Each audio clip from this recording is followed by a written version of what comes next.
Kia ora tātou, ko Manaaki Mccoll toku ingoa, ko Ngāti whātua me ngā puhi o Kuiwi, ko taku Ngakau nui, ko te hahau pōro.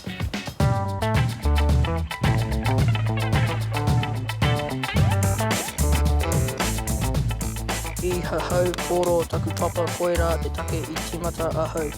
Kua toru tau te roa e hahau pōro ana ahau.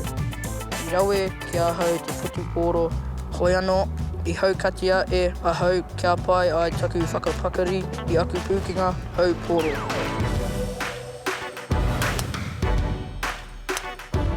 Ko te mea rawe katoa kua uti I ahau ko te pūrei I te hākinakina nei ki Amerika. Kei te perangi ahau kia mōhiotia ahau mō te hahau pōro. Me whakapau wera ahau kia tutukia ai tēnei moimoia ōku. Koera ko taku Ngākau nui, tēnā koutou katoa.